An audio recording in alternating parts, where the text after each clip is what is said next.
পবিত্র ঈদুল আজহাকে সামনে রেখে ঘরমুখো মানুষের ভিড় বাড়ছে রাজধানীর কমলাপুর রেল স্টেশনে। রেলপথে তেমন কোনো শিডিউল বিপর্যয় না থাকায় ভোগান্তিহীন ঈদযাত্রায় খুশি যাত্রীরাও। রাজধানীর কমলাপুর রেল স্টেশন ঘুরে বিস্তারিত জানাচ্ছেন সহকর্মী শওকত সাগর। ক্যামেরা ছিলেন রাশেদ আবির। ঈদুল আজহা উপলক্ষে রাজধানী ছাড়তে শুরু করেছে অসংখ্য মানুষ। বৃহস্পতিবার থেকে ঈদের ছুটি শুরু হলেও বুধবার সকাল থেকে কমলাপুর রেল স্টেশনে ছিল যাত্রীদের ভিড়। ট্রেন ধরতে স্টেশনে ছুটে এসেছেন অনেকেই। যাত্রা নির্বিঘ্ন করতে টিকিট ছাড়া যাত্রীদের স্টেশনে প্রবেশে কড়াকড়ি আরোপ করেছে রেলওয়ে কর্তৃপক্ষ। এছাড়াও স্টেশনের প্রবেশপথ ও প্ল্যাটফর্মে মোতায়েন করা হয়েছে অতিরিক্ত রেল পুলিশ ও বিভিন্ন আইনশৃঙ্খলা বাহিনীর সদস্যদের। বাড়ানো হয়েছে বাড়তি নজরদারি। স্টেশন ঘুরে দেখা যায় সময় মতো প্ল্যাটফর্ম ছেড়ে যাচ্ছে ট্রেন। দু একটি ছাড়া ট্রেনের জন্য দীর্ঘ সময় অপেক্ষা করতে হয়নি যাত্রীদের। আমি 350 লোকের পিছনে আসছিলাম, এরপরে একজনের একটা টিকিটে এক সিট দিছে, যার ফলে আমি টিকিট পাইছি। 2 ঘন্টা সিরিয়ালে দাঁড়িয়ে রয়েছিলাম, রয়ের পরে টিকিট পাইছি, একটা টিকিট কেটে একটা সিট পাইছি।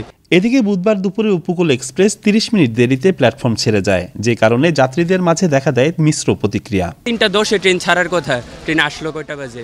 প্ল্যাটফর্ম দিচ্ছে 2:45-এ, প্ল্যাটফর্মে ট্রেন ঢুকছে 3:10-এ। 3:10-এ ট্রেন ছাড়ার কথা। বিমানবন্দরে যাওয়ার আগ পর্যন্ত এই অবস্থা, আমার কাঁধে পর্যন্ত মানুষ। 3:15-তে ছাড়ার কথা ছিল, এখন পর্যন্ত ট্রেন ছাড়তেছে না। 3:30 বেজে গেছে। এত শিডিউল বিপর্যয়, এটা তো আমাদের জন্য ভোগান্তিকর। টিকিট পাইনি, স্ট্যান্ড টিকিট নিয়ে যাচ্ছি। এদিকে বুধবার দুপুরে রাজধানীর কমলাপুরে ঢাকা রেলওয়ে স্টেশন পরিদর্শন করেন স্বরাষ্ট্র উপদেষ্টা অবসরপ্রাপ্ত লেফটেন্যান্ট জেনারেল মোহাম্মদ জাহাঙ্গীর আলম চৌধুরী। এ সময় ঈদযাত্রায় এবার রেলে টিকিটে কোনো কালোবাজারি হয়নি বলে জানান তিনি।